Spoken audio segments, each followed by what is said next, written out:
Saludos a todos, bienvenidos a un nuevo episodio de Ortopraxis Podcast, Redefiniendo Podcast, Corazones Pródigos y Iglesia Podcast. Hoy Todos los el podcasts. episodio, bueno, casi podcast, menos Corazones Pródigos.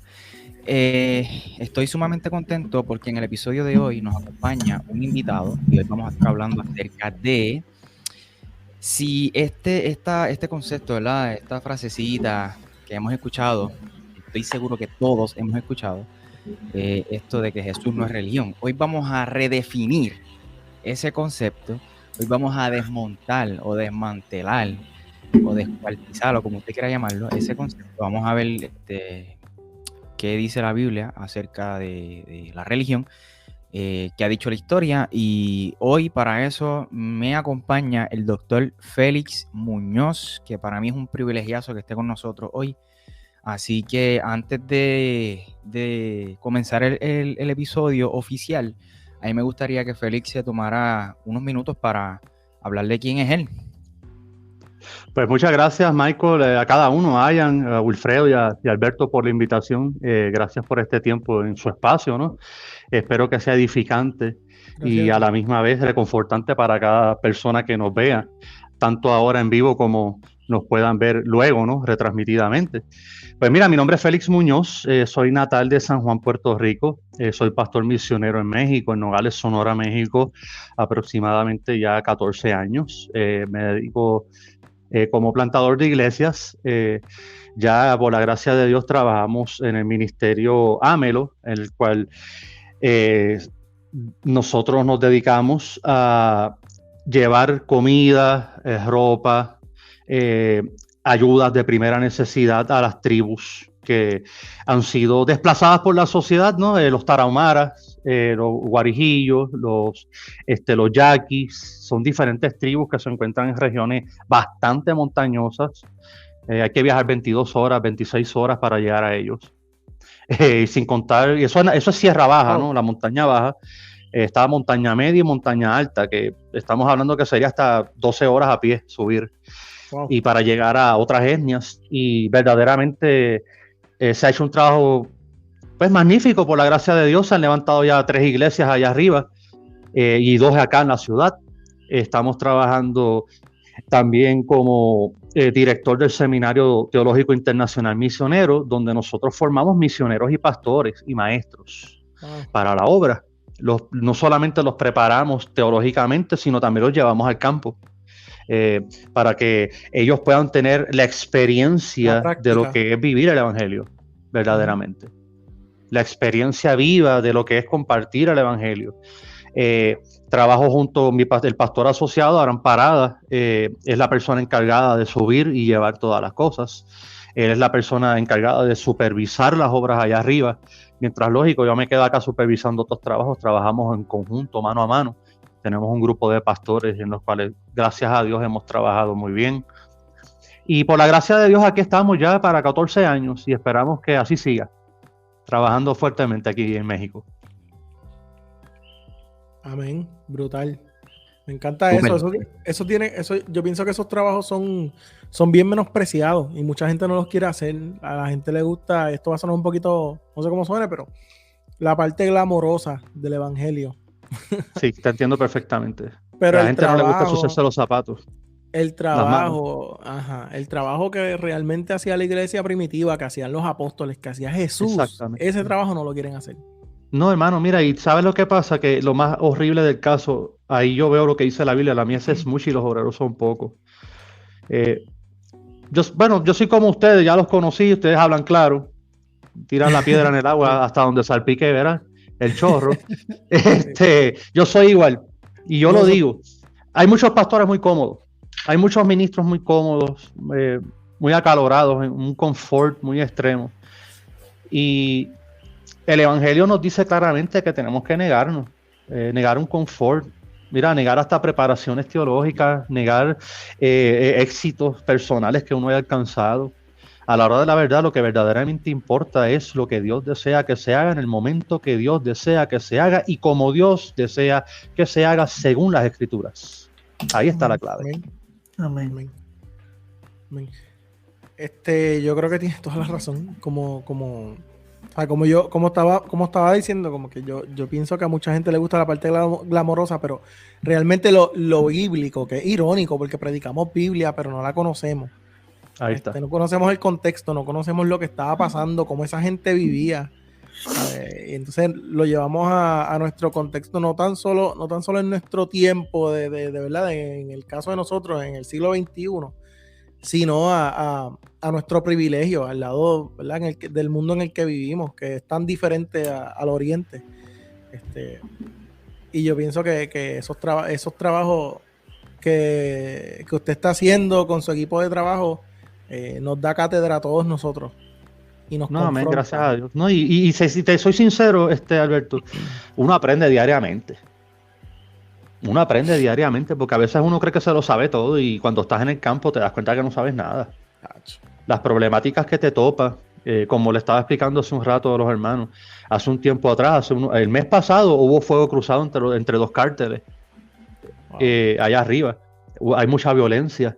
Uno arriesga su vida constantemente. Hay balaceras constantemente. Dos cárteles peleándose, estamos hablando de 300 personas, 400 personas de un bando y 400 del otro, armados hasta los dientes. Wow. Y tú tienes que cruzar por ahí para llevar el evangelio. Yo vi una vez un video de unos carteles peleando entre ellos y eso parece militares, o sea, peleando entre ellos. Así parece. Sí. No es chiste, la verdad. Mira, la gente piensa que es fácil. La gente dice, estás en México, qué bien, gloria a Dios. Sí, me encanta. Yo amo México, no te lo voy a negar. Yo amo México. Me encanta México. Gracias a Dios he gozado de un respeto hasta con los narcotraficantes. Viene el Bori, viene el pastor y se están quietos, ¿no? Pero no es fácil, ¿sabes? Ver lo que se ve, ver las cabezas rodar, ver sangre correr. Tienes que tener corazón fuerte para eso. Y noble para tratar con la gente débil. Tienes que saber diferenciar y no permitir que eso te corrompa y te haga frío y duro, porque la Biblia es clara que por causa de la maldad el amor se enfriará, y esa maldad no puedes permitir que te enfríe el corazón en medio de esto. Y tienes dos opciones. Dice, o subo, hago la voluntad de Dios, predico el evangelio, total, si muero pues voy a ser resucitado cuando él regrese. ¿Qué pierdo? Nada, vamos para adelante. Exacto. Lo que estás diciendo, antes de que, ¿verdad?, para que los muchachos hablen, algo que estabas diciendo me llama mucho la atención, y es que tú dices que cuando ves eso, te das cuenta que lo que pensabas que sabías, que dices que realmente no sabías nada. Y eso me acuerda, me imagino que lo has leído, el último escrito de Bonhoeffer, de Dietrich Bonhoeffer. Antes de, o sea, para los que no saben, Dietrich Bonhoeffer fue un teólogo alemán para el tiempo de los nazis. Y él daba clases en Nueva York. Él era profesor de teología. Él venía de una familia importante, jueces, políticos, gente bien importante. Exacto. Y en el tiempo de Hitler, él dijo, yo estoy muy cómodo. O sea, estamos hablando de un teólogo bien respetado ya le había sacado varios libros, o sea, tenía nombre. Aparte de que tenía estatus. Y él cogió y se montó en un avión y se fue a tratar de tumbar a Hitler. Y allí, en su última carta, no es que cuestiona su teología, pero él hace alusión a eso que tú estás diciendo. En mi caso, él es uno de mis teólogos favoritos, si no es mi favorito, precisamente por eso. Porque es que la vida práctica es distinta. Exacto. Porque ahí yo dije, mano, eso que estábamos hablando, dije, mano, el conocimiento es una cosa, pero vivirlo te hace verte cara a cara con Dios. Y eso es una de las cosas que eso es algo que él dice en su escrito. Y a mí es una realidad, hermano. Y es una pena no poder haber visto más escritos de él después de esa experiencia. Pero las personas que lo vieron antes de él morir, de ser ejecutado, dicen que nunca habían visto un hombre tan sereno antes de morir. Y es que sabes por qué. E incluso en el libro yo escribo en la parte de escatología. Hay una parte que habla al respecto. Mire, cuando los creyentes en el primer siglo comprendieron los componentes de la resurrección, no tenían miedo a la muerte. Sí, yo le estaba hablando de eso. Yo hice un video de eso, que cuando dice en Hechos capítulo 1, y sé que no hemos entrado al tema, vamos a entrar al tema, perdóname. En Hechos capítulo 1, cuando habla de recibirán poder cuando venga sobre vosotros el Espíritu Santo, y dice, me serán testigos, y eso de testigo, la traducción es mártir. Martureo. Ajá, exacto. Y les está diciendo, y cuando tú lees el libro de los mártires, que tú ves las historias, todos ellos estaban felices. A mí me chocó mucho, creo que fue Felipe, que él decía, yo estaba esperando esta hora feliz. Exactamente, él mismo fue el que dijo, he estado esperando todo este tiempo, toda mi vida. Sí, exacto, él dice esta hora y feliz. Uno de los, y quien lo acompañó al momento, él mismo dijo, ¿qué rayo es esto? Se fue impactado por la fe de él. Pero ese fue, pues Felipe fue entonces que el soldado romano que lo estaba custodiando, cuando él lo iban a ejecutar, se quitó las ropas romanas y se arrodilló al lado de él para ser ejecutado con él. Eso es lo que yo digo, para mí eso es tan chocante, que esta gente morían tan felices por el evangelio y nosotros no entendemos un principio como ese. Obviamente, por falta de identidad. Sí, y o sea, obviamente hay para pasar por algo como eso, según lo que yo entiendo, y me corrige, es por medio del poder del Espíritu Santo. Pues que es la única manera, hermano. Claro, para ser única. felices de llegar a ese momento. Es la única manera. Eso para mí, eso es bien chocante, me apasiona. Yo hice un video de eso en Instagram. Y yo, antes de yo grabarlo, o después de grabarlo, el pietaje, yo estoy como 4 minutos sentado pensando. Porque yo decía, mano, yo estoy bien cómodo, nosotros vivimos bien cómodos, realmente nosotros estamos dispuestos a morir. Que te digan tú, ¿sabes? Vas a recibir el Espíritu Santo para ir a morir, porque eso es lo que está diciendo. Y el único que murió de viejo fue ahí Juan, el único. Exacto. No sé, yo he estado pensando en eso y me choca lo que estás diciendo porque me acuerda a esa parte de Bonhoeffer, que él dice que vivirlo de esa forma lo llevó a verse cara a cara con Dios. A cambiar la perspectiva de su relación con Dios. Totalmente. Y sabes qué, te digo algo, hermano, a mí también. Es una realidad que cuando nos topamos con la verdad, tienes dos opciones, o permites que o ella te aplasta o tú corres con ella. Como quiera te va a abrazar. Yo creo que ahora pensando más bien en el tema de hoy, definitivamente, ya que estamos bregando con lo de que vamos a hablar precisamente de lo que es religión, y mucha gente pone con el decir que estamos, ¿verdad?, discutiendo el día de hoy de Jesús no es religión, es relación, es el comentario completo, ¿verdad? Están poniendo la gente religión versus relación, y yo creo que es algo que vamos a estar viendo hoy de verdaderamente si debería haber un versus ahí o no. Ese yo creo que viene siendo el tema principal de lo que estamos viendo hoy, y tiene mucho que ver con lo que están hablando, porque estos cristianos que estuvieron dispuestos a morir. En este sentido, que algo que yo entiendo que para mí es una preocupación, que la iglesia de hoy ha perdido tanto el entendimiento, la definición incorrecta de lo que es la muerte, entre otras cosas. Yo creo que es triste y debería alarmarnos el hecho de que la definición de la muerte ha sido trastocada a algo que es espantoso. Nosotros es estamos algo cómodos. Horroroso, es algo a lo cual le tememos y no hablamos. La iglesia no habla casi de la muerte a menos que alguien se muera. Y aún cuando la muerte pasa, dan mensajes como que bueno, es que hay canciones cristianas, tú me perdonas, que de cristianas no tienen nada, que hablan de la muerte y hablan como si estuvieran hablándole al muerto, como si yo no sé ya sé por dónde va. Te lo digo que y a la gente le gusta la parte. Esto yo lo estaba diciendo ahorita, no sé si ya habíamos empezado o si fue antes de empezar, pero la parte glamorosa del evangelio. ¿Sabes? Sí. Los seguidores de Instagram les gustan las iglesias grandes, la comodidad y eso.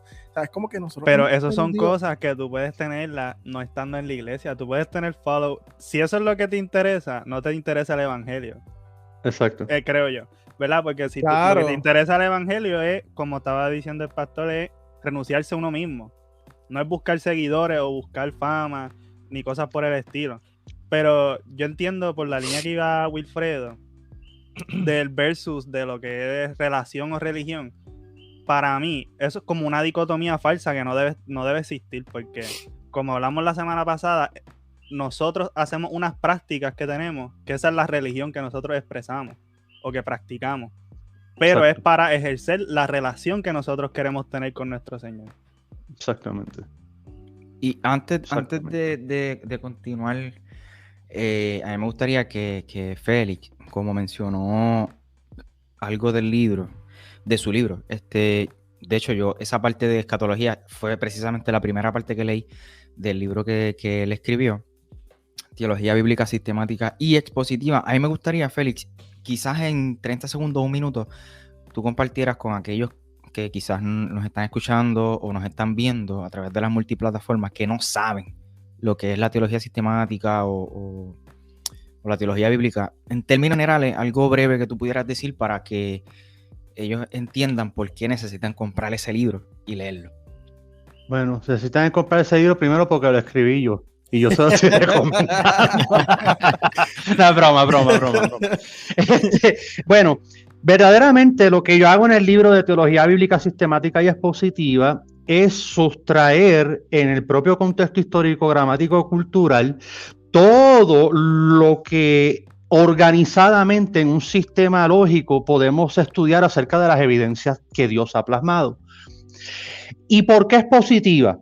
Es positiva para que nosotros sustraigamos los principios de aplicación y tengamos verdaderamente esa teología práctica que tanto Dios desea que nosotros vivamos. Y de esa manera podamos expresar la vida cristocéntrica mediante el Espíritu en conformidad a las Escrituras como Dios desea. Ese es el propósito del libro. Y el libro verdaderamente está escrito de una manera sencilla, no catedráticamente alto, para que las personas, cualquier tipo de audiencia, pueda tenerlo a su alcance. Yo verdaderamente pensé mucho en la juventud, porque la juventud está muy desprovista hoy día de la teología y de lo que es un buen fundamento doctrinal bíblico. Claro. Y así yo que pienso que... Perdón. Discúlpame, perdóname. Antes antes de que... no te preocupes.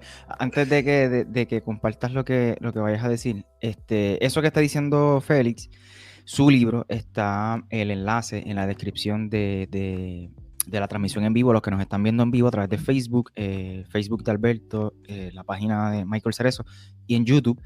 Y también va a estar disponible el enlace en la descripción de cada episodio, ¿verdad? De cada podcast. De los que están escuchando, van a la descripción aquí mismo y lo van a ver.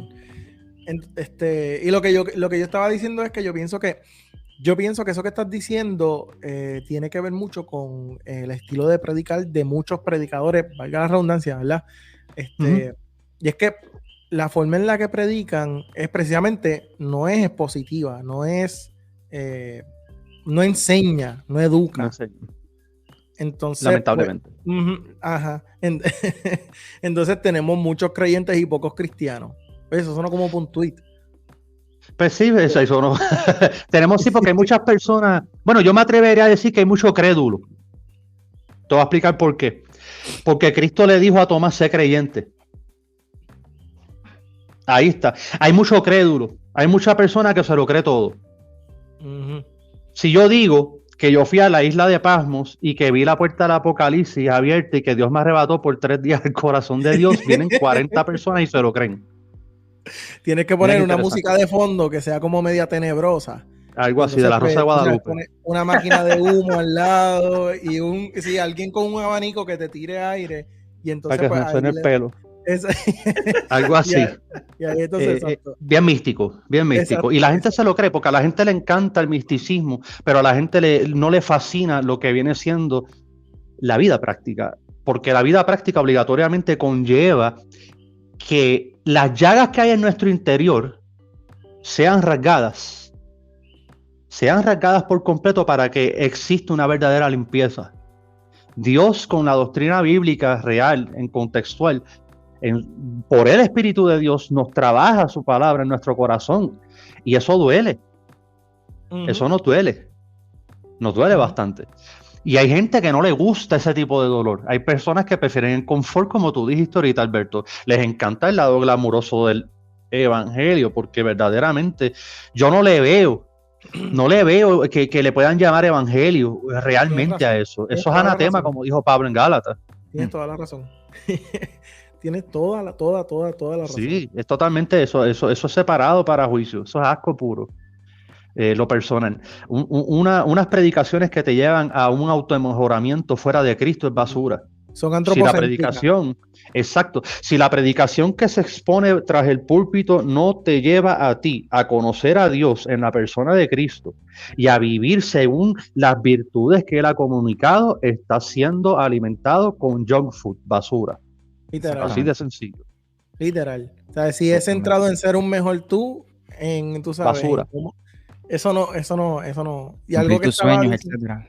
Mira, literal. Pablo fue claro en Filipenses, todo lo tengo por basura. El contexto original griego significa estiércol, caca. Para las personas que no se sientan mal. Exacto, excremento. En otras palabras, todo fuera de Cristo es excremento. Eso fue lo que quiso decir Pablo. Y Nadie en su... Ajá. Después de dar su resumen. Después de dar su resumen. En otras palabras, miren, todo es estiércol sin Cristo. De nada sirve. Nadie en su juicio cabal atesora la basura. Nadie en su juicio cabal. Por eso me atrevo a decir que una relación ficticia lleva de igual manera a una religión de igual forma. Por lo tanto, por eso es lo que se ve hoy día. La gente, por falta de una relación correcta, no expresa su religión adecuada. Sí, porque somos seres religiosos por naturaleza. Literal. Obligatoriamente. Mira, antropológicamente, tú que los que han estudiado teología están estudiando. La antropología nos enseña a nosotros las subdivisiones del ser humano en conformidad a lo que Dios estableció. Y para los que no saben, la antropología es el estudio, dile ahí, el estudio del ser humano. Exactamente. Obligatoriamente, Dios nos creó a imagen y semejanza. Esa imagen y semejanza consiste en que Dios comunicó según sus atributos comunicables, lógico, los no comunicables le pertenecen a Él, como la gloria, la honra y el honor, el imperio y todo, ¿no? Eso es y la supremacía. Eso es otra cosa, los no comunicables le pertenecen a Él, pero los comunicables están para nosotros. ¿Y qué pasa? Él nos comunica algo, nos los da, se supone que es para que nosotros respondamos. Nos amó porque nosotros le amamos, ¿por qué? Porque nos amó primero. Nos amó primero, exactamente. Exacto, Él nos comunica para que nosotros respondamos. Entonces, Él nos creó con esa naturaleza religiosa para comunicarnos algo. Nos comunica algo. Vámonos, si nosotros nos vemos el Edén, la creación, nosotros vemos tanto en Génesis, y más a rato voy a especificar en Apocalipsis, vemos lo que viene siendo la religión perfecta. Vemos un hombre creado, sin mancha, inocente, con una relación directa con el Padre íntimamente. Pero este se expresaba con el Padre y el Padre hacia él. Se corrompe esa relación y automáticamente viene a ser ahora una religión corrupta, la del hombre.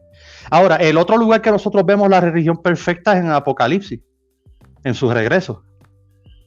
Cuando Cristo regrese, exactamente, ¿qué va a hacer? Él nos va a perfeccionar, a transformar. Nos va a transformar para que tengamos esa perfección en Él y así entonces poder disfrutar ese diseño original, por así decirlo. Dios nos diseñó con atributos de comunicación, de intelecto, de raciocinio, para que en esos componentes nuestra religión se manifieste adecuadamente. Entonces, somos seres sociales para que tengamos esa relación con Dios. Somos seres religiosos para que tengamos esa relación íntima con Dios. Ahorita dijeron algo. Relación versus religión. Eso se mueve hoy día mucho y mucho en las iglesias emergentes. Es trending. En las congregaciones emergentes. Iglesia evangélica, incluso. Lamentablemente. Y iglesias que dicen ser sanos en doctrina. De hecho, Félix, yo quería preguntar, quizás Wilfredo Jan puedan responder. Es una pregunta retórica, básicamente, sí. Pero para que ustedes compartan quizás su punto de vista, antes de entrar a esa frase, si es correcto decir Jesús no es religión, es relación. ¿El cristianismo es una religión? Sí. El cristianismo es una religión. Entonces, sí. Si el cristianismo es una religión. Yo entiendo porque es una pregunta retórica. Sí, exacto. Si el cristianismo es una religión, la base central o el núcleo del cristianismo es Jesús. Y si Jesús no es religión, básicamente tú me estás separando a Jesús del cristianismo. Exactamente. Y eso es una contradicción. Totalmente. Entonces, ¿cómo yo puedo decir que sigo o profeso seguir en quien no creo? Porque si yo digo creer en él, tengo que andar como él anduvo. Primera de Juan 2:6. No lo digo yo, lo dice la Biblia. Es un doble discurso, yo pienso. Claro. Predicar la moral en calzones, en otras palabras. Decimos, pero no hacemos. Ahora, quizá, Wilfredo, a mí me gustaría que él compartiera la ilustración que compartimos la semana pasada. Seguro. Porque también yo creo que hubo en algún momento, o en el momento en que surgió esta frasecita, yo creo que hubo una buena intención. Creo que hubo una buena intención, no sé. Sí. Yo creo que primero, por eso es que es importante tal vez conocer el origen de las cosas. Sí. A veces la terminología tal vez no es la correcta, pero esto es complejo, ¿no? Es complicado. El idioma es de quien lo habla, ¿verdad? El idioma español es uno de los idiomas más estructurados porque es un idioma complejo. Por eso es que tenemos la Real Academia Española. Para las personas que hablan inglés, por ejemplo, no existe un estándar tan estricto porque no existe una academia que cuide el idioma, ¿verdad? De esta manera. ¿Por qué estoy hablando de esto? Los términos o las definiciones se les dan a las palabras de acuerdo a cómo se usen, ¿no? Y lamentablemente en el contexto de la palabra religión toma un contexto negativo, pero viene siendo en el momento en que surge esta frase, ¿no? Un ataque precisamente a las personas que viven enfocadas en cumplir dogmas, que verdaderamente el término que debería en la frase sería dogmas, no necesariamente religión, pero lamentablemente las personas utilizaron la palabra religión en la frase en vez de dogmas, que es lo que verdaderamente están atacando con la frase, y es un momento dado en el cual esta frase es viejísima, sí. Porque yo recuerdo, como comentaba la semana pasada, que Dios mío, yo estaba en Puerto Rico para eso fue hace muchísimos años, yo diría que hace como 10 años, que verdaderamente esta frase estaba surgiendo probablemente antes de eso, y hubo un deseo genuino de que las personas tuvieran una relación real con Cristo y que la praxis estuviese motivada por eso. Sin embargo, el problema es que con el tiempo la palabra religión y lo que verdaderamente significa religión se ha tornado en algo que es negativo, tiene una connotación negativa. Y pues para eso también la semana pasada estuve ilustrándolo con el movimiento de Black Lives Matter o las vidas negras importan, que es un movimiento que surge pues a raíz de ciertas injusticias sociales hacia la comunidad negra. Pero, ¿qué sucede? Que hay personas que utilizaron este movimiento para exagerar el valor, o no exagerar, elevar el valor de una vida negra por encima de las demás, lo cual verdaderamente es como un extremo que es peligroso también. Sí. Y entonces surge el otro movimiento que lamentablemente surge de la raza blanca, el de todas las vidas importan. Lo cual, si uno se pone a pensar, sí, todas las vidas importan, pero el movimiento de Black Lives Matter sí tenía un propósito que era importante, y era concientizar a la sociedad de la injusticia que hay con la comunidad y la raza negra. Muchos años de historia ahí. Claro, pero volvemos a lo mismo, toma entonces un significado incorrecto al utilizarse de cierta manera, lo mismo que sucede en los tiempos de las protestas con Martin Luther King, que en contraste, ¿verdad? Martin Luther King lo que quería era la igualdad, ¿verdad? Para las razas, para las diferentes razas y las diferentes comunidades, pero en una contraparte se encontraba Malcolm X, que decía, no, Black Power. Tú sabes, aquí la raza negra domina, y entonces era irse totalmente al extremo. Y como el feminismo hoy en día del tercera ola, pero eso es otro. Y entonces, sí, algo así. Ese es el peligro que estamos teniendo con esta frase y la palabra religión.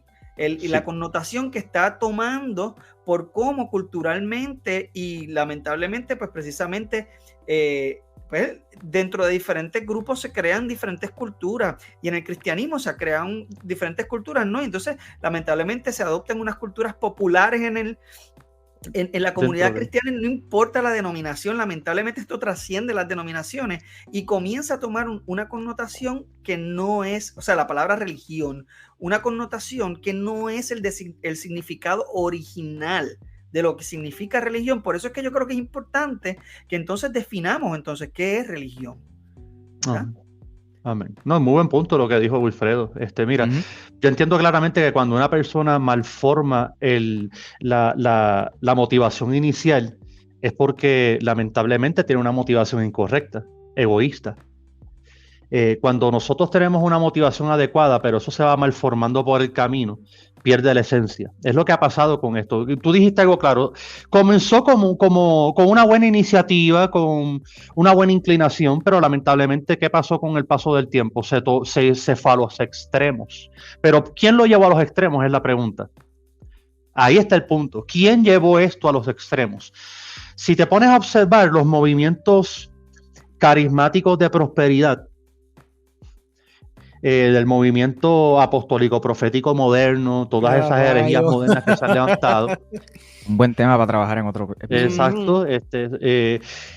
Se han encargado de restablecer esto porque no les conviene la negación propia. Y negarte a ti mismo conlleva un rompimiento personal que te lleva a una relación íntima con Dios adecuada. Y no atrae masa.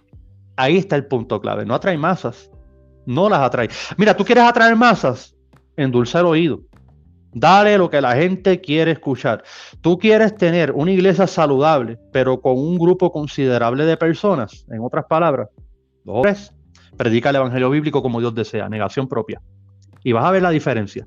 Ahí está el problema. Estas mega iglesias con megapastores, con una mega herejía en sus predicaciones, amén, son los que se han encargado de acomodar la relación por encima de la religión, cuando verdaderamente ambas van de la mano.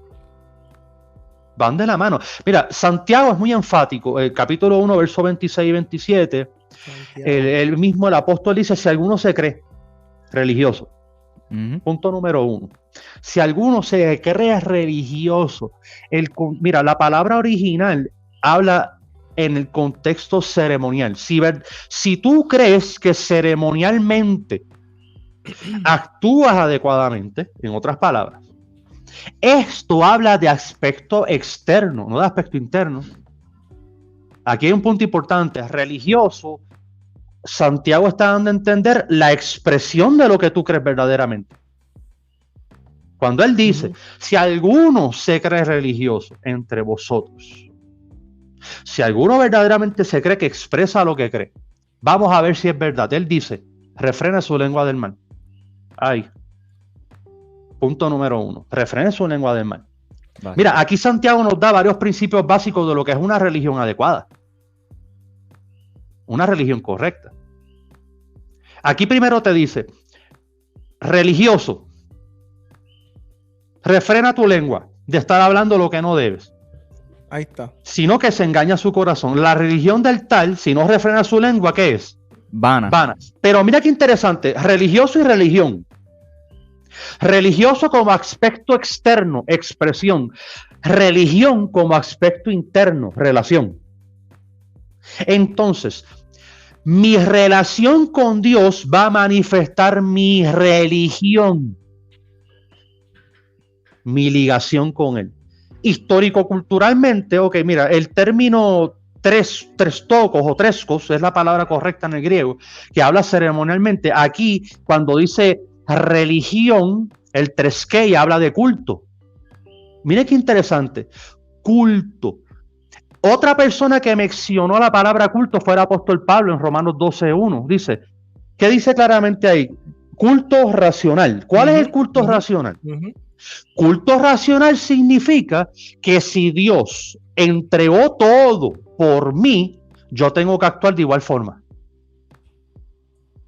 Eso significa culto racional.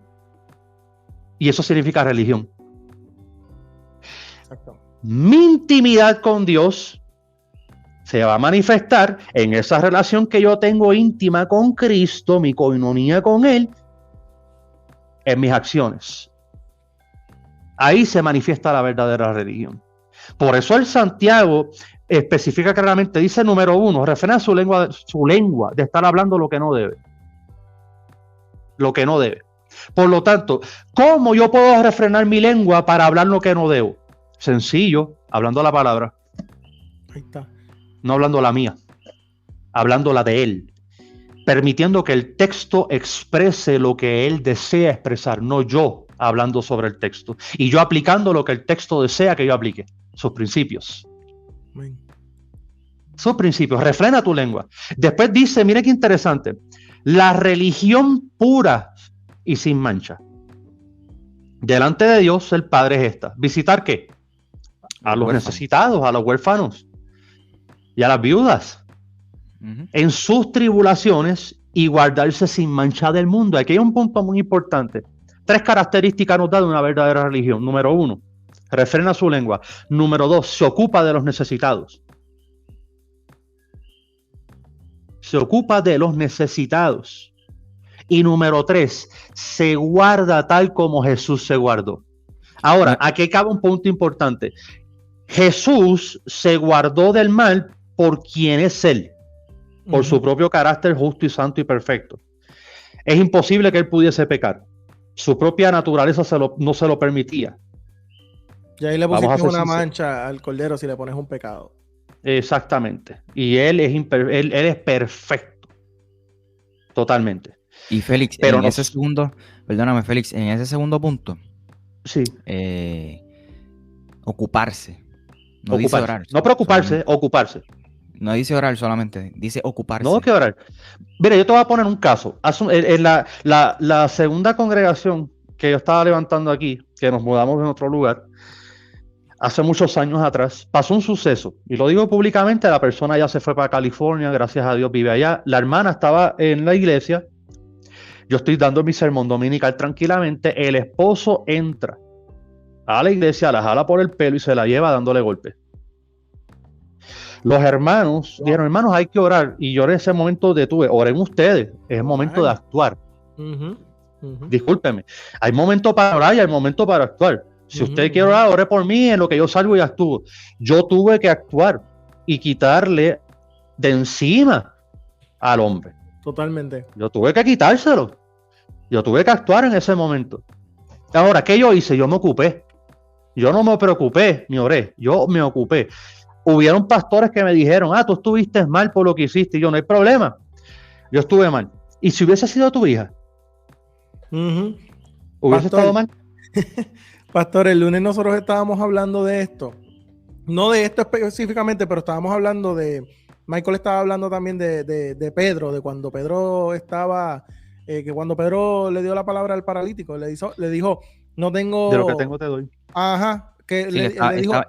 Estaba de camino para el templo. De camino al templo. Ajá. De camino para el templo de Hermosa. Y él le dice... Como era la costumbre orar. Ajá. Él le dice, de lo que tengo te doy, levántate y anda. Pero no fue hasta que él le dio la mano y lo ayudó que él se levantó. Dice el texto que se le enderezaron los pies. Pero cuando Pedro le extendió la mano. No es suficiente. Mientras tanto no pasaba. Es que ese es el problema. La gente piensa que religión es asistir al culto, levantar las manos, llorar, recibir una palabra e irte a tu casa. No, la verdadera religión se va a manifestar en mi conducta. Mi conducta. Ocuparse de los necesitados. Cristo fue muy enfático cuando le dijo a los discípulos, vayan, prediquen, no lleven bolsa, no lleven nada. ¿Por qué Él les dijo a ellos que no llevaran nada? Por una sencilla razón, para que se identificaran con la necesidad de los necesitados. Para que se ocuparan como Cristo se ocupó y como es nuestra responsabilidad cívica como iglesia. Ocuparnos. Ahora, no orar solamente. Orar está bien, está magnífico. perfecto, orar sin cesar, la Biblia lo dice, pero también debemos actuar. Y no solamente actuar, debemos guardarnos sin mancha. Ahora, guardarse sin mancha del mundo, me gustaría aclarar esto. La gente piensa que guardarse sin mancha es no pecar. Vamos a poner los pies sobre la tierra. Todos pecamos por omisión o por comisión. No piense que usted nunca va a fallar, porque si no llama a Dios mentiroso. Y ya falló. Ya se dio un autogol. Aquí todos fallamos, todos pecamos, todos dependemos de la misma gracia, de la misma soberanía y de la misma palabra y de su mismo espíritu. Eso aquí, cuando especifica guardarse sin mancha del mundo, es no permitir que éste te corrompa, aunque tú desees pisarlo y volver a él. Porque lamentablemente, nos guste o no nos guste, esa es la realidad. Sí. ¿O acaso usted cree que... perdón. No, que eso lo dijo Nicolás Maquiavelo. Obviamente él lo dice de un aspecto diferente. Él dice que el hombre nace bueno y que la sociedad lo corrompe, pero va de la mano con lo que estás diciendo. Exacto, en cierta parte, pero verdaderamente una nueva naturaleza. Cuando nosotros recibimos una nueva naturaleza, pues ahí entonces somos, ¿verdad? Nuestra naturaleza cambia. Porque verdaderamente nacemos corruptos, desprovistos, imperfectos, destituidos de la gloria de Dios. Entonces, si no es porque Él nos reviste de su gracia, no podemos tener absolutamente nada. Entonces, guardarse sin mancha del mundo consiste en yo compararme constantemente ante la luz de Cristo en conformidad a las Escrituras. Y aunque yo no lo viva en ese momento, yo seguir rindiéndome para que se haga real en su momento. Eso es vivir bajo la luz del Evangelio verdaderamente, bajo la luz de la palabra de Dios.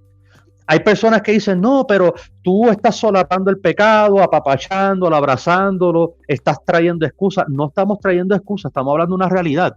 El Evangelio es práctico y el que comenzó la obra en vosotros la culminará hasta que Él regrese. Amén. Hasta que Él regrese. Por lo tanto, cuando especifica claramente vivir aquí guardándose sin mancha del mundo, lo que nos está dando a entender verdaderamente es rechazar todo aquello que esté en contra del carácter del Señor. Aquí hay un punto importante. Eso lo que verdaderamente significa es tener temor. El temor bíblico es amar lo que Él ama y rechazar lo que Él repudia. Entonces, aquí lo que nos está dando a entender el apóstol, que guardarme sin mancha del mundo es tener temor de Dios, rechazando constantemente todo aquello que esté en contra de su carácter, aunque todavía yo no lo esté viviendo.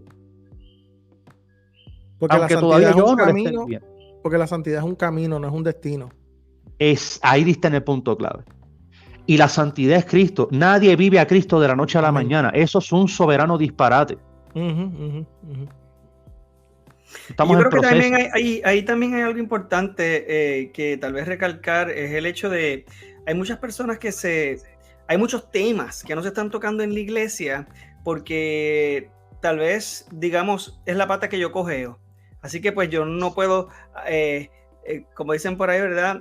Hablar de morar en calzoncillos, pues por eso no hablo entonces de esto, pero la realidad es que debería ser lo contrario, sino debería ser una oportunidad para yo abrirme y ser vulnerable y dejarle saber a la gente, mira, yo fallo con esto, pero esto no es correcto. La Biblia no enseña esto. Eso no me hace hipócrita, me hace honesto. Me hace honesto es decir, no, mira, yo sí fallo con esto, pero esto no es correcto. Y de esa manera hablamos lo que hay que hablar. La verdad sigue siendo verdad, quien la siga o quien no la siga. Exactamente. Y la palabra de Dios sigue siendo soberana y es importante que eso nosotros lo tengamos entonces presente en el momento de precisamente tocar todos los temas que se tienen que tocar para que nosotros podamos tener una religión sana. La gente dice, no, porque Cristo lo que criticó fue la religión ¿verdad? Los religiosos, a la religión, a los fariseos que, ¿verdad? Representaban la religión. No.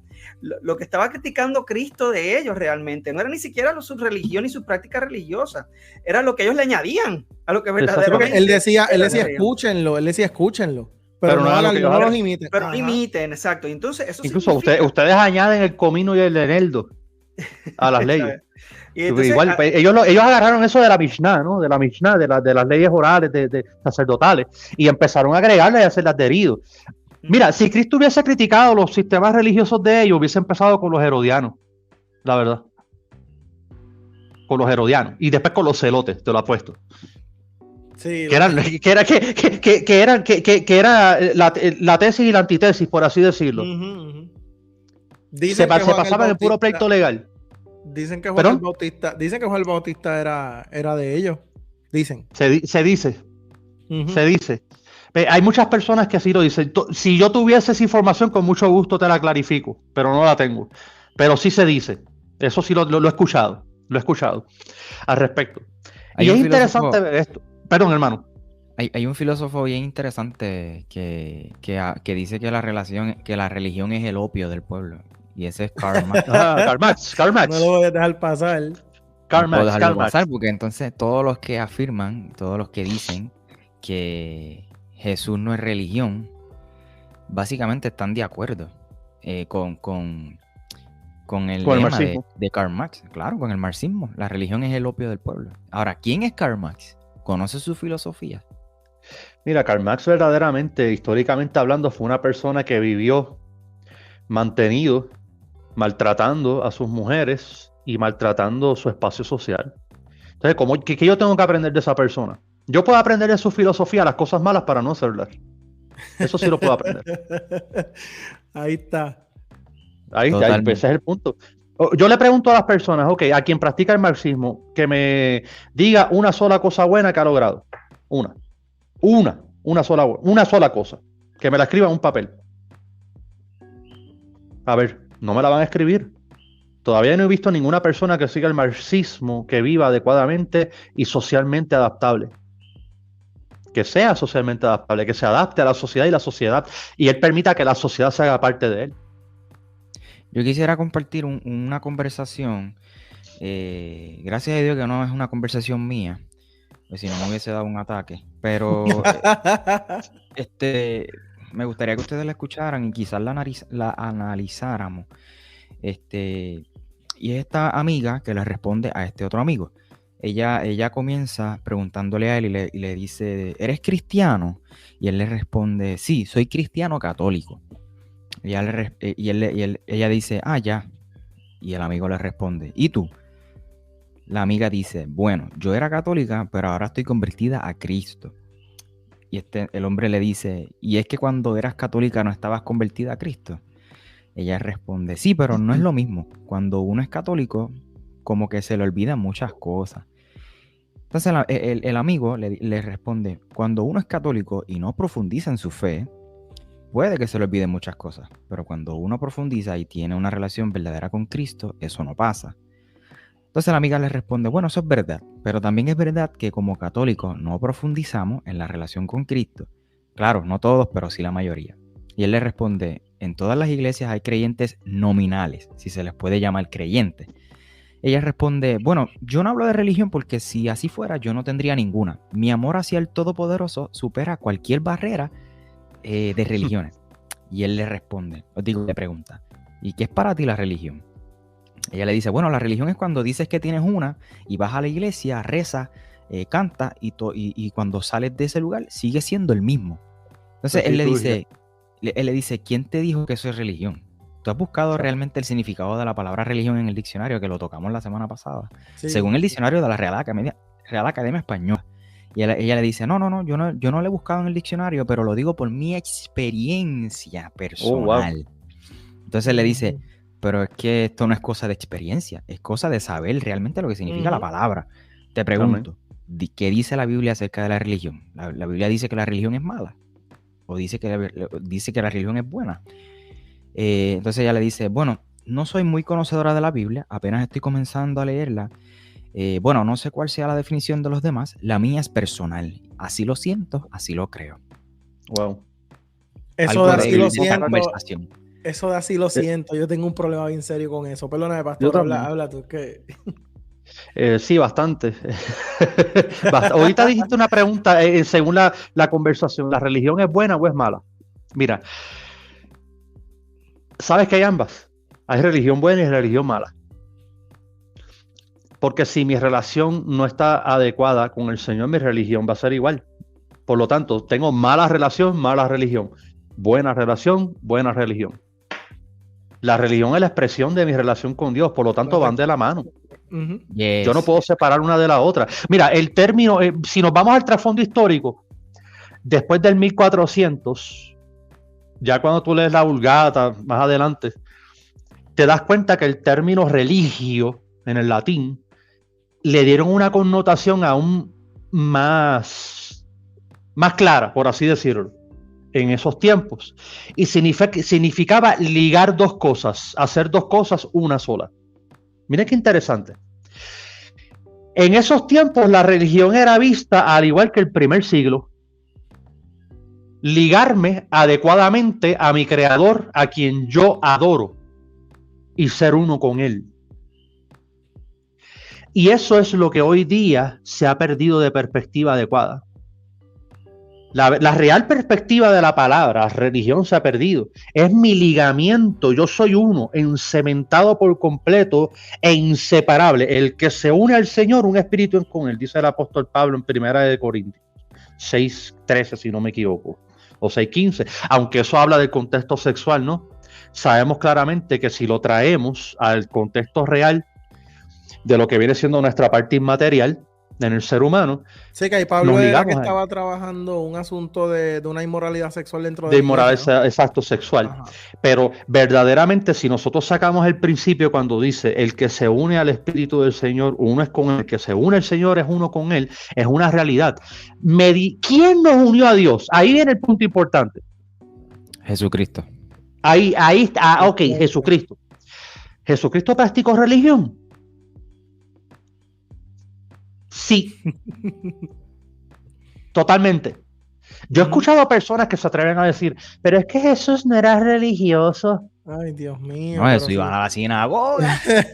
Óyeme, Jesús estudió. Okay. Yo no sé si han llegado a esto, pero Jesús estudió con Ben Geliel.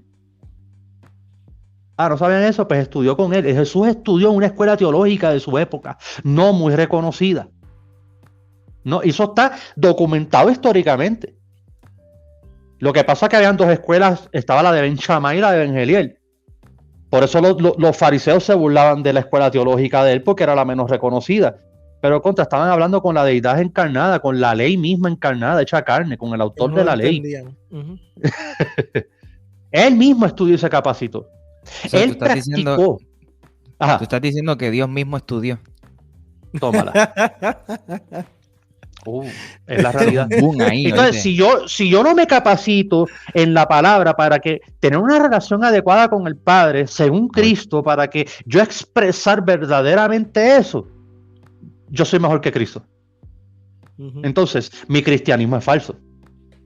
Lo que yo digo seguir y profesar es falso, porque Jesús fue bien claro cuando él especificó y dijo, yo no vine a hacer mi voluntad, sino de aquel que me la envió. Por lo tanto, si él no vino a hacer su voluntad, vino a hacer la del Padre, tenía que tener por obligación una relación íntima con él.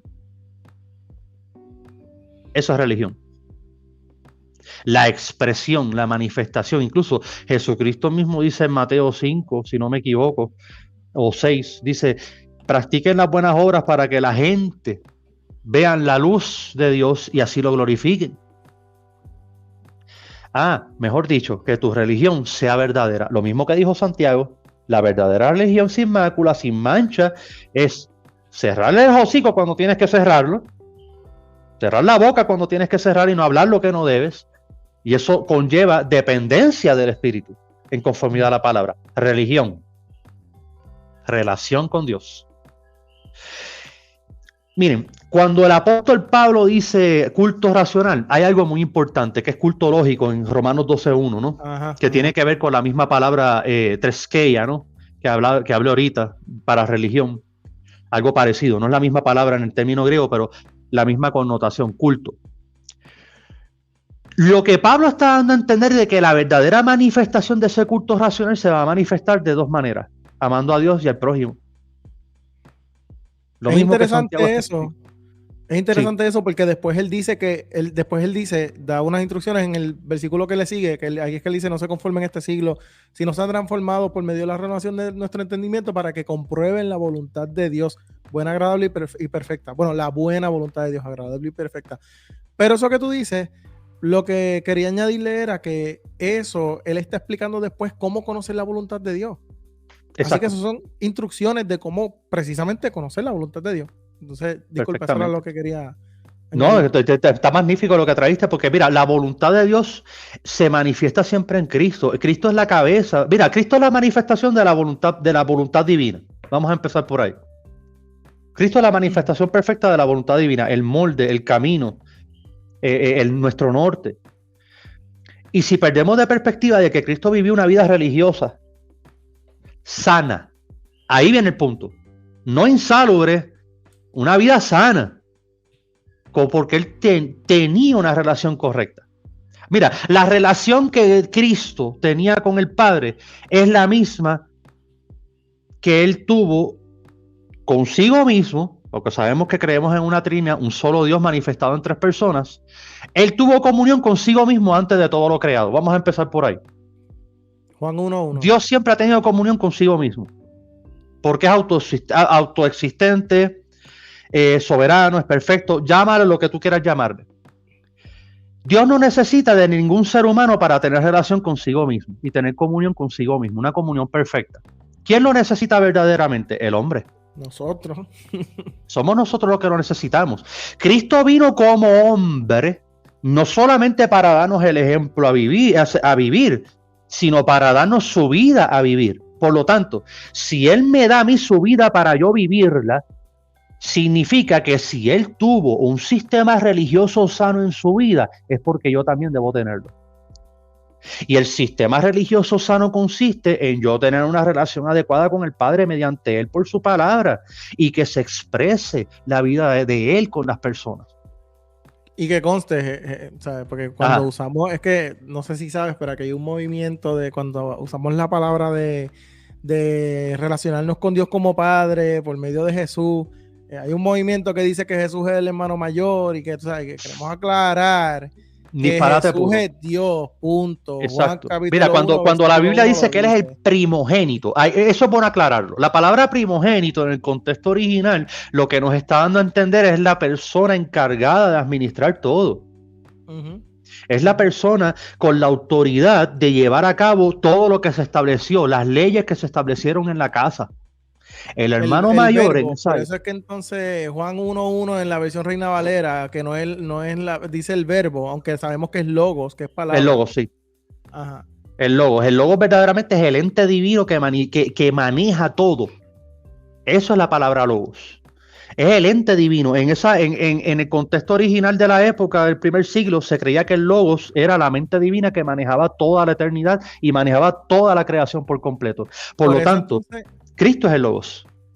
Exacto. Por eso, pero también eso tiene que ver, ¿verdad? Esto es lo que yo he aprendido y me corrige si estoy mal. Yo entiendo que también Juan estaba siendo estratégico con esa forma de describir a Jesús porque le estaba hablando a los griegos. Y los griegos eran una cultura que buscaba precisamente eso. Sí, filosóficamente. Exacto. Filosóficamente ellos tenían la filosofía de ellos era esa. Hay gente que piensa, no, es que Cristo es el logos. No, le está dando una ilustración, aunque sí, Colosenses capítulo 1, versos 18 al 23 especifica que Él es el creador. Nada de lo que está hubiese sido creado si no fuese por Él. Y Él le da sostén a la creación. Entonces, volviendo al tema, si nosotros observamos bien la vida de Cristo, Cristo manifestó, o lo voy a poner de esta manera, Cristo resumió en su vida y para con nosotros mediante su gracia los 613 mandamientos de todo el Antiguo Testamento, los simplificó en dos: amar a Dios y a tu prójimo.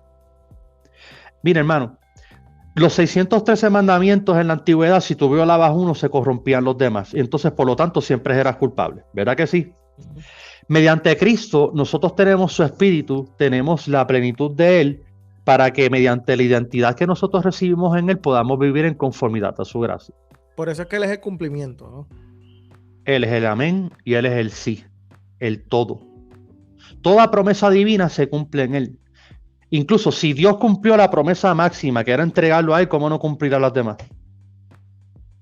Ahora, si nosotros nos ponemos a observar, la verdadera religión o mi verdadera relación siempre se va a manifestar o consiste en cumplir el diseño original.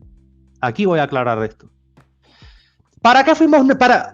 Bueno, esta pregunta yo la he hecho a muchas personas. ¿Para qué tú naciste? A muchos cristianos. Y sabes que el 80% no me la sabe responder. ¿Para qué tú naciste? ¿Para qué tú fuiste creado? El propósito. Para alcanzar las naciones. Yo hice un video de eso hace poco y estaba usando el versículo que estábamos hablando ahorita de Hechos 1, que habla entonces nosotros de ir a ser discípulos. Exacto. Que ese es nuestro propósito. A veces nosotros lo complicamos, pero Jesús lo dijo de una forma bien sencilla. No solo eso. Ser discípulos. Y no solo eso, realmente la iglesia es un cuerpo. Y aquí es donde la gente también entra el tema de esta cuestión de que si debemos ir o no a la iglesia, o si debemos congregarnos o no. Y la gente piensa, pues, que sí, que pues, yo puedo ser salvo sin ir a la iglesia, etcétera. Pero lo que la gente ignora es que la experiencia del cristiano es en comunidad. Exacto. Tiene que ser en comunidad. ¿Y por qué? Precisamente por lo que estamos hablando. Porque todos tenemos una función en ese cuerpo. Si de momento mi riñón deja de funcionar, mi cuerpo se va a afectar completamente. De la misma manera, si yo como parte del miembro de Cristo, de órgano, tejido, de lo que sea, figurativamente hablando, si yo no cumplo mi propósito en ese cuerpo, el cuerpo se afecta completo. Y en ese sentido, por eso es que es importante que nosotros cumplamos eso. Y yo he mencionado esto en otras ocasiones, en muchas personas que me critican, pues por la creciente, ¿cómo le puedo decir? Awareness, tú sabes, de la necesidad de ayuda pues mental y qué sé yo qué rayos, pero entonces también volvemos a lo mismo, nos vamos a un extremo. Yo creo que la raíz de mucha de la depresión que existe a veces es porque no estamos cumpliendo con nuestro propósito. Entonces cuestionamos ¿cuál es mi propósito en la tierra? ¿Para qué yo sirvo? Sí, mira, hay un punto fundamental, el propósito. Hay gente que piensa, ¿para qué tú naciste? Pues yo nací para conquistar las naciones, como si fueran Pinky Cerebro. Yo nací para conquistar el mundo. Tú no naciste para conquistar el mundo. Está buena, yo no había escuchado eso. Sí. Tú no naciste para conquistar el mundo, tú no naciste para ser rico y exitoso, tú no naciste para llenar estadio. Miren, por amor a Dios, tú naciste para amar, servir, glorificar a Dios. Para eso es que verdaderamente tú naciste. Y si tú no cumples ese diseño, de nada sirves. Por lo tanto, ¿cómo nosotros cumplimos ese diseño? El diseño original de amar, servir y glorificar a Dios solamente se cumple en Cristo. Amén. La divinidad de Cristo, en Él. Claro. Entonces, la verdadera religión se va a manifestar en cumplir ese diseño original en la persona, obra y virtudes de Jesús. No en las mías, en las virtudes de Él. Por lo tanto, si yo me rindo, bueno, un ejemplo más claro y bíblico de verdadera religión, nosotros lo podemos ver en Gálatas capítulo 5 del 16 al 24. Ahí está, claro. Ahí nos manifiesta la verdadera religión que Dios desea que tengamos, una vida rendida al Espíritu en la cual se manifieste Cristo. En amor, gozo, paz, paciencia, benignidad, bondad, fe, mansedumbre. Nosotros como tabernáculo expresar la presencia de Dios al pueblo. Que se vea Él. Esa es la verdadera religión, que se manifieste Él. Ahora, hay un punto fundamental. ¿Cómo yo llego a eso? El verso 24, el apóstol Pablo dice, porque los que son de Cristo Jesús han crucificado su carne con sus pasiones y deseos. La palabra crucificar es la palabra clave. La identidad que yo tengo en Cristo según su crucifixión y resurrección es lo que va a determinar mi vida cristiana. Romanos capítulo 6, versos del 6 al 18, después léalo con calma, especifica que fuimos crucificados juntamente con Cristo para que el cuerpo de pecado sea destruido. Mejor dicho, domado, porque no lo destruye, lo doma, lo calma. Y es interesante ver esto.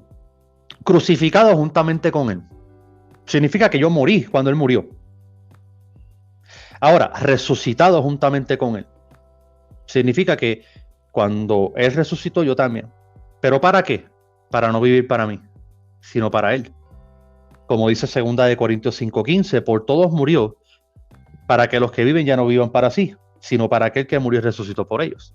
Entonces, mi identidad con Cristo, según la crucifixión, yo me miro crucificado, pero también me miro resucitado. En ese mismo capítulo 6 de Romanos, Cuando nosotros observamos el verso 11, dice: consideraos muertos al pecado, pero vivos para Dios. Considerarme muerto al pecado. ¿Cómo yo tengo que considerarme? Yo tengo que verme que ya no puedo reaccionar al pecado y a mi naturaleza pecaminosa. Un muerto no reacciona, pero un vivo sí. El vivo, en otras palabras, me resucitó, me dio vida para responder. ¿Pero para responder a qué o a quién? Al llamado de Dios. A tener una relación íntima con Él para que pueda amar, glorificar y honrarlo según lo que Él logró a nuestro favor.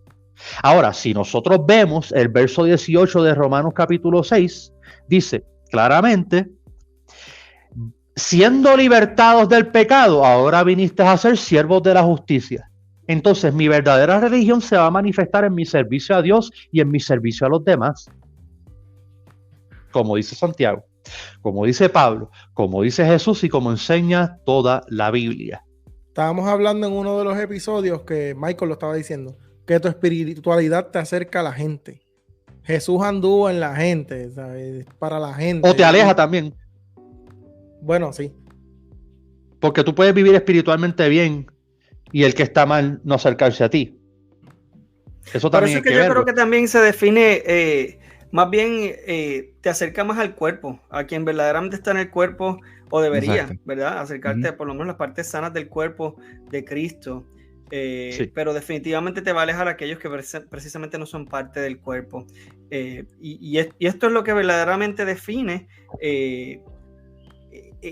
cómo afecta positivo o negativamente el que sigamos una religión sana y una relación sana. Y que esto nos lleve a una praxis sana también, porque es que el practicar una religión sana y una relación con Jesucristo entonces nos lleva a lo que hemos estado hablando, que es el hecho de actuar, de verdaderamente Cristo no nos llamó a sentarnos a escuchar un servicio todos los domingos. De hecho, en ninguna parte de la Biblia se habla precisamente de ninguno de los seguidores que antes se sentaron a escuchar una prédica y se fueron ya a sus casas. Eso no es lo que es cristianismo. Cristianismo conlleva una actuar, es que una acción y el amor que Cristo nos llamó a tener hacia los demás, incluyendo hacia nuestros enemigos, es acción, no es un sentimiento, porque ahora mismo puede ser que Alberto me ofenda y me haga algo que me moleste mucho con él, pero si yo lo amo verdaderamente, mis acciones no van a ir de acuerdo a mi molestia y a mi desagrado, sino que al contrario, van a contradecir tal vez ese deseo que tengo de colgarle del otro. No, pero aún así, si yo lo veo en necesidad, lo ayudo. Si veo que él necesita que yo me muerda la lengua porque verdaderamente está pasando por una situación fea, pues mira, me muerdo la lengua. Y ese tipo de acción es la que verdaderamente requiere que nosotros demostremos el amor de Cristo en acción. Porque verdaderamente la gente habla, no, el amor, Jesús es amor, Dios es amor. Pero ¿qué significa eso? Significa verdaderamente una acción que Él demostró primero, precisamente dando su vida, no solamente dando su vida completa, porque no se trata solamente de la muerte en la cruz, sino que toda su vida, su propósito de vida fue para todos nosotros. Todo lo que Él vivió, cada respirar que tuvo aquí en la tierra, en carne y hueso, fue por nosotros. Eso es lo que fue su vida completa, verdaderamente dedicada a nosotros. Amén. Y esas acciones demuestran verdaderamente el amor de Dios y aún entonces en su muerte, que eso es lo que nos debe mover a nosotros a verdaderamente actuar y hacer algo mucho más que sencillamente sentarme a escuchar una prédica que me haga sentir bien, que muchas veces no me lleva verdaderamente a confrontarme con mi pecado, no me lleva a confrontarme con mis necesidades reales, no me lleva tampoco a confrontarme con lo que tiene que cambiar de mi vida y lo que yo tengo que dejar atrás. Cristo desde el principio fue bien claro con los que le seguían. Tú me vas a seguir, pero deja eso. No, tú me vas a seguir, pues mira, tienes que negarte, o sea, tienes que negar todo lo que eres, tienes que negar todo lo que tienes, tienes que negar tu familia, tienes que negar todo, claro. En el contexto que él decía, ¿verdad? Que negar a la familia, que esto es importante tal vez aclararlo, es por el contexto cultural religioso en ese momento, porque el profesar otra fe conllevaba precisamente renunciar a tu familia. No es porque no quiere decir, ¿verdad?, que ahora si vas a seguir a Cristo necesariamente tienes que negar a tu familia, sino es estar dispuesto a hacerlo. O sea, que si ahora mismo tu familia te es un estorbo para tú seguir a Cristo y seguir lo que es la religión sana, entonces eso lamentablemente no puede estorbarte. Eso es algo que tú tienes entonces que negarlo.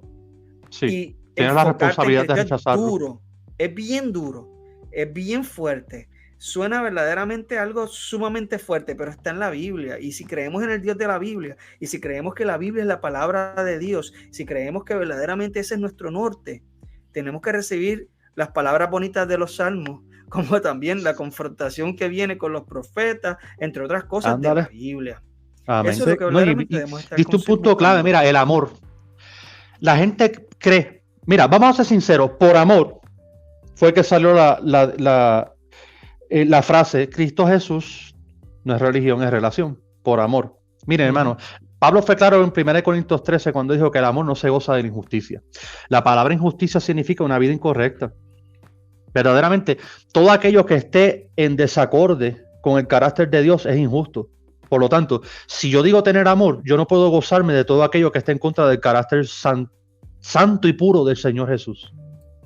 Yo no puedo estar en contra. Entonces, yo tengo que estar en contra, pero no puedo estar a favor de aquello que esté en contra del carácter del Señor. Yo tengo que rechazarlo por completo. Yo tengo que evadir por completo eso. Miren, un ejemplo de una mala religión, ¿saben dónde lo vemos? En Corinto. Primera de Corintios capítulo 11 es bien clave para mostrarnos a nosotros una iglesia con una religión bien corrupta. Los ágapes, como bien sabemos, las cenas, estaban diseñados por el Señor para que los creyentes recordáramos el sacrificio del Señor Jesucristo, disfrutáramos de su redención y de su libertad, y como hermanos en la fe, cada uno nos edificáramos en amor y gracia. Y era lo menos que hacían los hermanos de Corinto. Ellos se emborrachaban con el vino, se comían toda la comida, los pudientes, los de dinero. Cuando venían los no pudientes, ¿qué pasaba? No tenían nada. Y estos ya borrachos y con la barriga llena, se burlaban de ellos. ¿Eso es religión? Eso es una mala religión. Una buena religión es todo lo contrario. Hechos capítulo 2 y capítulo 4. Se enfocaban en puntos fundamentales. Número 1, su relación con Dios. Decía claramente que se enfocaban en las escrituras y en la oración y en el compartimiento del pan. Esas son las únicas 3 cosas básicas que hacía la iglesia en el primer siglo. Una religión sana, disfrutando a Cristo conforme a la palabra. 3 cosas sencillas, en amor y rechazando lo inadecuado, en temor a Dios. Entonces, ¿Cristo Jesús es religión? Sí. Y también es relación, ambas cosas.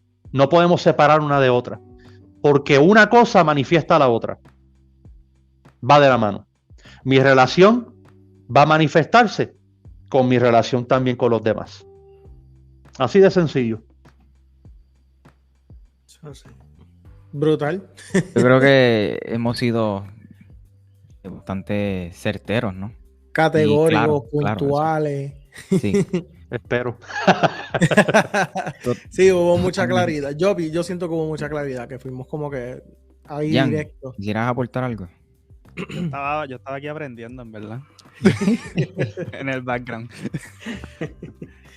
No, pero es bien importante que yo creo que en síntesis, mano, este episodio, además de aprender que este eslogan dicho por la iglesia en los altares, mal llamados altares, plataformas, Sí. Con eso. Otro episodio. Yo creo que este episodio nos enseña a no repetir todo lo que escuchamos, sino más bien, mira, cuestionar, estudiar y no repetir como el papagayo, como decimos en Puerto Rico. Exacto. Sí, yo creo que es importante. Yo pienso, y siempre lo hemos hablado, pero quiero repetirlo. Siempre, por lo menos aquí nosotros, hemos enfatizado la importancia del estudio y la importancia del cuestionamiento. Y el cuestionamiento de buena forma. O sea, si hay un pensamiento que ustedes le han enseñado, cuestiónelo. Cuestionar no es malo. Estúdielo. Llega a la verdad. Sí, la gente piensa que su fe va a ser trastocada, al contrario, va a ser fortalecida. Porque usted sabe por qué cree lo que cree. No lo cree del aire, no lo cree porque lo escuchó de otro. Hay una frase bien famosa que dice: a Dios no hay que entenderlo, hay que obedecerlo. Mi gente. Ay, señor. Otra más que hay que aclarar, que ni caso. Otra más que hay que redefinir. Hay que aclarar. Para algo dejó la palabra, por amor a Dios. Claro. Y hay una forma responsable de estudiar la Biblia. Por favor, no lo cojan todo literal. La Biblia dice: dichoso el que reviente a tus niños contra una peña. Eso no significa que vamos a coger a los niños y los vamos a reventar contra una piedra. Por amor a Dios, yo le voy a llevar a la policía. Mira, diste un punto bien claro. Mira, yo hace unos años atrás, cuando gradué el segundo grupo del seminario, dije algo en la graduación. Les dije: mira, hermanos, no es lo mismo leer la Biblia que estudiarla. Y no es lo mismo estudiarla que estudiarla adecuadamente. Ahí está el punto. Ahí está. Mira, Jesucristo llamó a los fariseos, no me acuerdo si es Mateo 22, 29 o Juan 5, 39, no recuerdo bien. Dice: escudriñad las escrituras, porque os parece que ellas te dé la vida eterna, pero ellas dan testimonio de mí. Cristo no está dándole un mandato. Verdaderamente Jesucristo le está aplaudiendo a ellos. ¡Wow! Ustedes escudriñan las escrituras. Los felicito. Porque en el contexto cultural de esa época pensaban los judíos que si tenían el conocimiento de la ley eran salvos. Y él viene y le dice: ustedes escudriñan las escrituras porque piensan que adquieren vida eterna conforme a su letra, pero verdaderamente ellas dan testimonio de mí. Ahí está el punto. Si yo estudio la Biblia de Génesis a Apocalipsis y pierdo la perspectiva central, que es Cristo, pierdo el tiempo. Pierdo el tiempo. No, Cristo es el tema central de toda la palabra. Y no lo digo yo, lo dijo él mismo en Lucas 24, 44 y 45. No lo digo yo, lo dice él. Todo el Antiguo Testamento habla de Jesús y el Nuevo Testamento lo clarifica. Por lo tanto, mi enfoque debe ser Jesús. Sí, creo que ahí es donde él dice, ¿verdad? Que escudriñar las escrituras porque ellas dan testimonio de mí.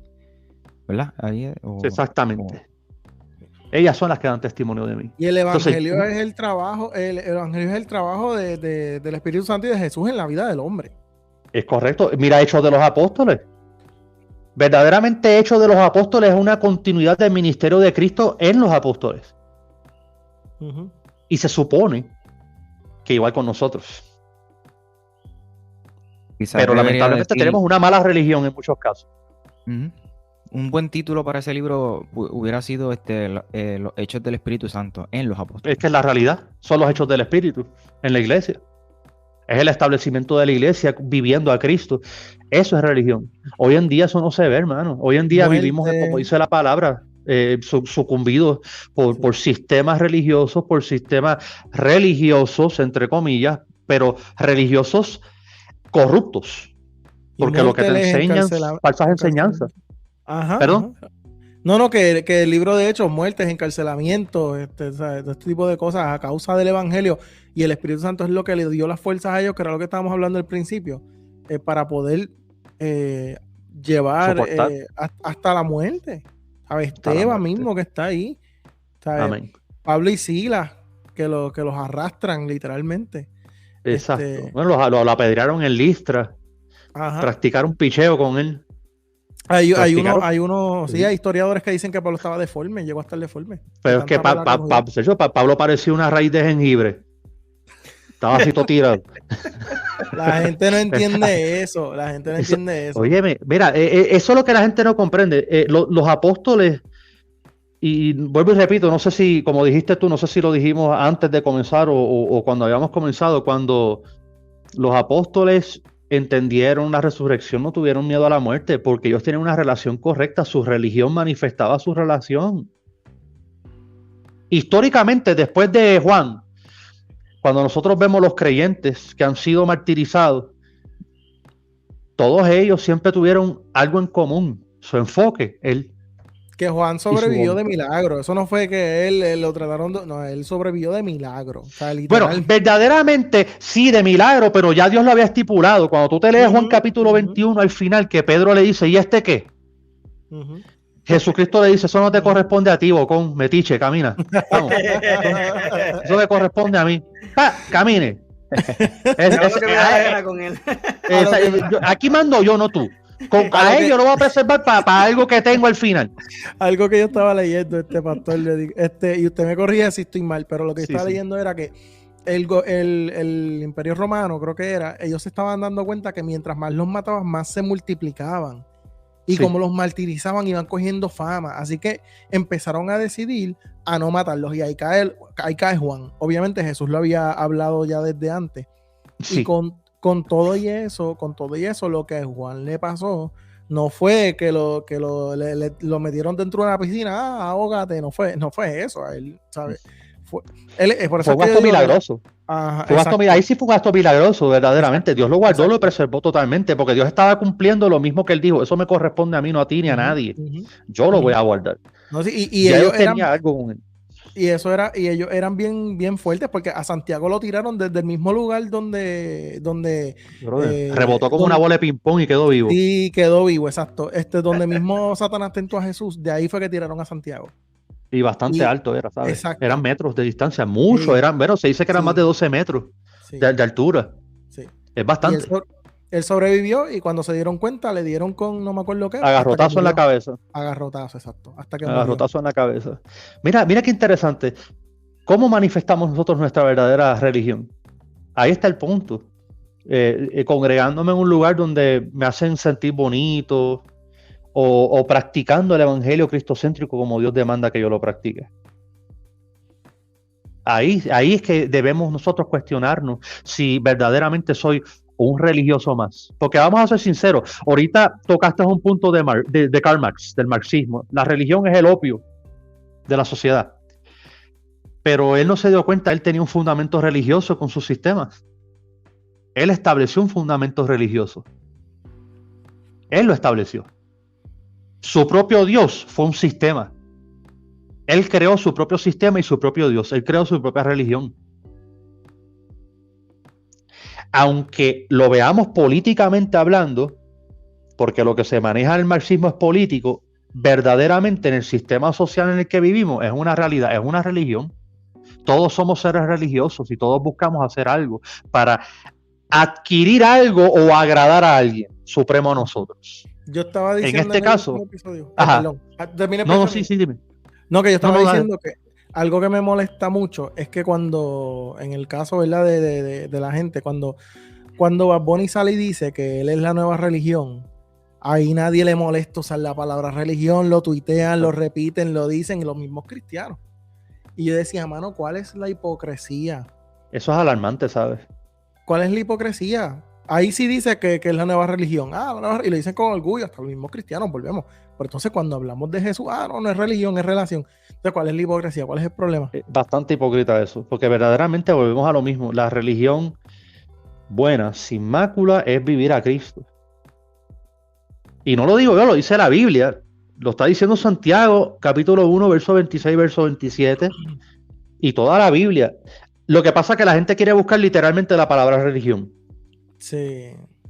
Es igual. Ok, la palabra Trinidad no aparece en la Biblia. Y eso no significa que la doctrina no aparezca. La Biblia, la palabra Biblia no aparece en la Biblia. Y Elohim y hagamos no es una buena defensa a la Trinidad. Creo que también. Exactamente. Creo que también. Pero no te metas ahí, porque es otro tema. Otro tema. Bueno, ese tema es bueno, me gusta. La Trinidad yo lo tengo tiene que ver con lo de que yo había mencionado la otra vez, lo de que ya recuerden que no creemos en las instituciones y no creemos en que no hay nada concreto. Que vivimos en el posmodernismo o ya pasado el posmodernismo, que no se cree en nada y por tanto pues no estamos creyendo en una religión, sino puedes tener esta relación sin tener la religión, sin tener que participar en lo que es la institución organizada de lo que es la religión. Sin el compromiso que también acarrea eso. Exacto, buen punto, un compromiso. Porque es muy fácil yo decir que tengo una relación sin comprometerme. Es como yo decir que tengo novia sin tener novia. Te veo y cuando te vas, pues adiós. O un ejemplo más claro, o vivir con esa persona pero no casarte. Algo así. Es una hipocresía total. Bueno, entonces, hoy se ha malformado la palabra religión para darle una connotación errónea, pero verdaderamente es para rechazar la responsabilidad humana que tenemos ante Dios.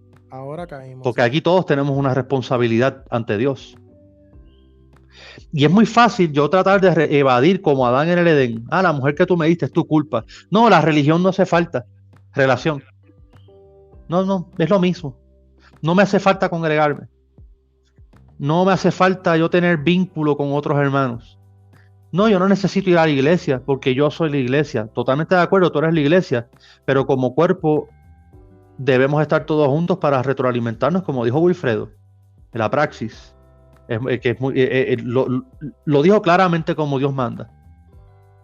Dios demanda que nos congreguemos para edificarnos mutuamente y apoyarnos. ¿Cómo yo voy a saber cuál es tu necesidad si no me congrego contigo? ¿Cómo yo voy a saber que tengo que ir con las viudas y con los huérfanos, como dice Santiago capítulo 1, si yo no me congrego con ellos? ¿Cómo?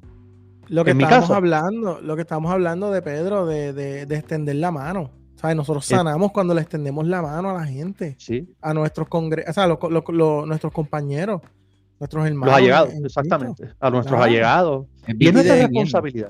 Para mí esa es la verdadera obra evangelística. No es solamente hablar, es sentarte con la persona. Es que mira, eso ocurre cuando Cristo hacía lo mismo. Cristo se sentaba con la gente, se sentaba con ellos y enviaba a los discípulos mira, hace años, hermano, yo no predico a toda boca en una plaza. En una plaza. Añales, brother, que yo no predico. Yo los veo, yo, ay, qué bonito, qué bueno, gloria a Dios. Algún día vas a dejar de hacerlo. Y cuando entiendas verdaderamente que el evangelio se comparte en relación. Mira, yo aquí quiero decir algo que me ha impactado mucho en mi iglesia. Que Revival Church aquí en Juncos, para los que son de Puerto Rico, el pastor José Pedraza. Hay algo que están haciendo y es la forma en la que están llevando, que están trabajando el evangelismo. Y es que en uno de los residenciales que están trabajando solamente en un residencial donde se está llevando la palabra, pero se está llevando a través de una ayuda constante a las personas que son los que viven ahí. De ahí le han dicho al pastor, y yo estaba con él, cuando le estaban diciendo, aquí han venido montones de iglesias, pero nunca, y fue la trabajadora social, en los 20 años que yo llevo trabajando aquí, yo he visto una iglesia hacer lo que ustedes hacen. Wow. Eso, mira, que gloria a Dios por eso, y también me da vergüenza por otra parte. Sí. Oye, Félix, me llama mucho la atención porque Jesús no veía a la gente como un trofeo evangelístico. No, Jesús cuando se eso a mí me enferma. 20 vidas para Cristo. Las almas contando a la gente. No, escúchame. Jesús. La gente se acercaba a Jesús porque veían en él esperanza.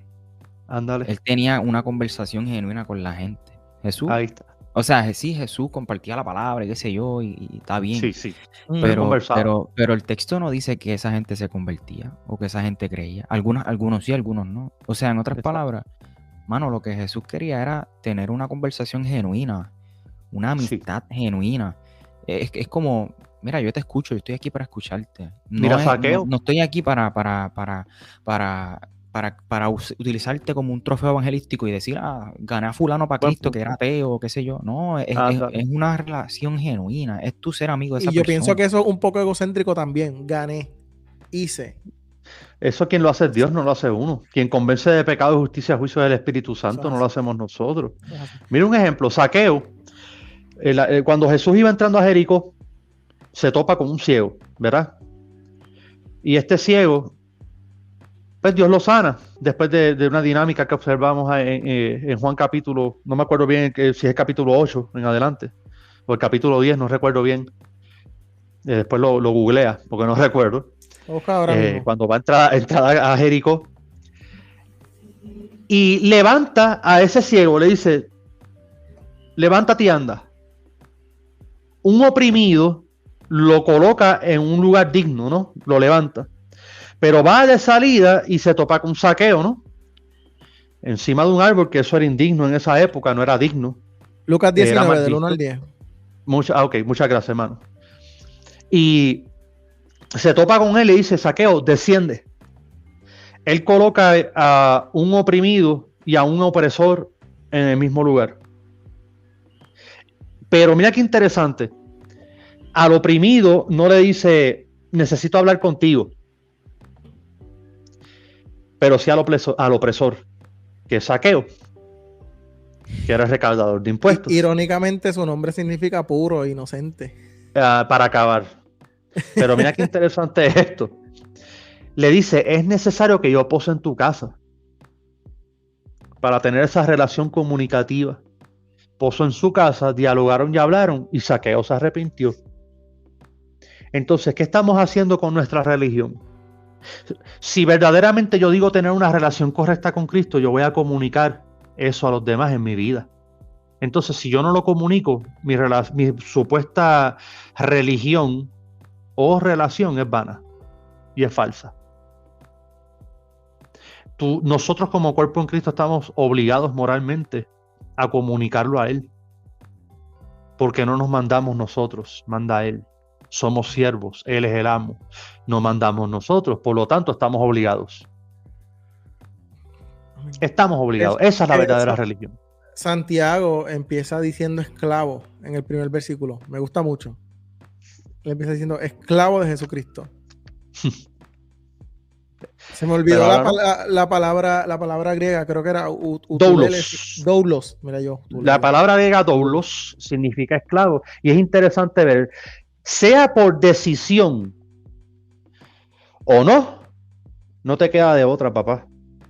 Yo escuché a alguien decir que también, porque no solamente él lo menciona, sino Pablo también. Yo escuché a alguien decir que Pablo lo decía porque él se sentía en deuda. Él se sentía que por haber perseguido la iglesia, él era esclavo, pero que esa era su forma de sentirse, que no era que era así.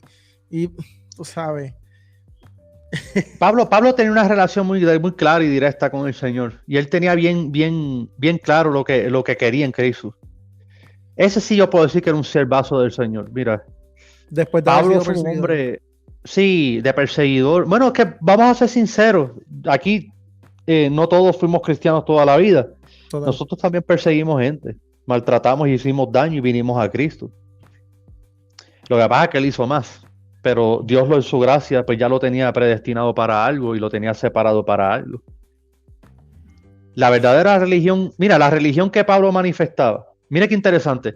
Pablo, cuando a él lo llaman a atención, no recuerdo si estaba frente a Félix, a mi tocayo, él empieza a hablar al respecto sobre su conversión y dice, cuando yo estaba en la secta rigurosa del judaísmo, hacía esto y esto y esto, porque yo pensaba, según mi religión, mira qué interesante, según esa religión que yo tenía, que estaba bien. Él está reconociendo que la manera religiosa que él actuaba era mala, inadecuada. Entonces, él persiguió a la iglesia religiosamente. Interesante, ¿no? Él persiguió a la iglesia pensando de que hacía lo correcto para Dios. Y tuvo fama, así. Una fama tremenda.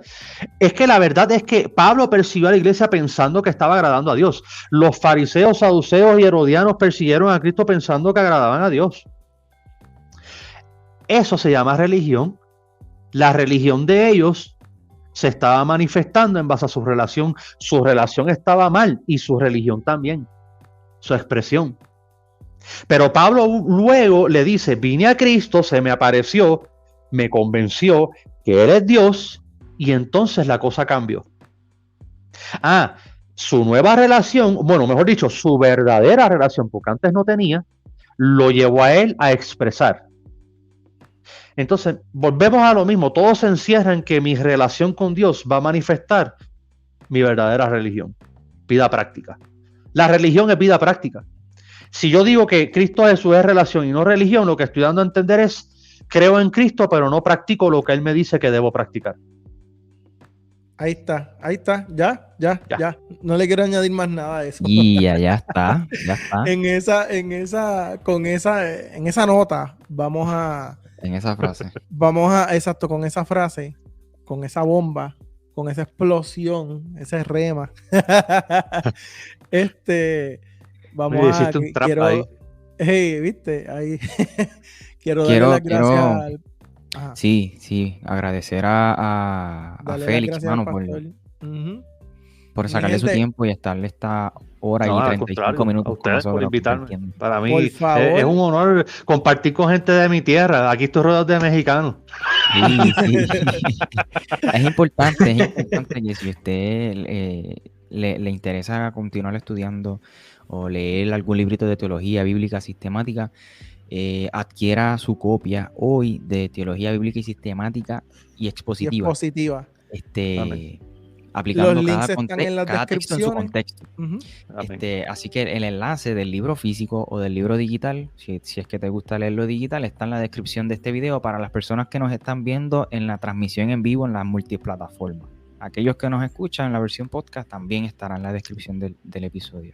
Como siempre, Alberto Alvarado, Redefiniendo Podcast en Instagram y en todas las plataformas, Wilfredo Alexis Iglesia Podcast en todas las redes, Jan García, Corazones Pródigos, Michael Cerezo, Ortopraxis Podcast y Félix, si quieres compartir alguna red social o... Pues mira, pueden buscar en vidiverdad.org, vidiverdad.org, ahí pueden bajar material gratuito, completamente gratis. Está ahí, hay material hermenéutico, homilético, histórico-cultural, gramatical, hay de todo. Brutal. Completamente gratis. No pueden entrar. No hay excusa. Mira, verdaderamente fue diseñado para eso, para que no haya excusa. Exacto. Vida, usted lo había dicho, vida y qué? Y verdad. Vida y verdad.org. Pues también me pueden buscar por Facebook, facebook.com, Dr. Félix Muñoz, o por Instagram, y hasta por TikTok. Hasta por TikTok también estamos. No hago nada, pero... no hago nada, nada más pongo pues un videíto con una reflexión, pero ahí está, para que la gente que quiera aprender. Yo te sigo, es verdad, tiene TikTok. Yo también a ti. Estamos a mano. Pues, nosotros siempre hablamos de que es importante educarse y que hay muchísimas herramientas que son gratis, que no son pagando, así que, por favor, vayan a la página, es Vida y Verdad, ¿verdad? Sí, vidiverdad.org. Vidayverdad.org. Hay material, por favor, edúquese sobre su fe, es importante. Nosotros somos la única religión en el mundo que no se educa. Nosotros tenemos que educarnos. Así que, por favor, les va a fortalecer su fe, les va a ayudar en su crecimiento espiritual, su vida va a cambiar, va a aprender a conocer a Dios de otra manera y va a sentirse hasta más cerca, porque cuando uno conoce a alguien, uno se siente más cerca. Así que... Exactamente. Mi gente, gracias. Ya les dimos nuestras redes. Sigan al pastor Félix Muñoz. Los links están en la descripción de las redes sociales y para que adquieran su copia del libro del Dr. Félix Muñoz.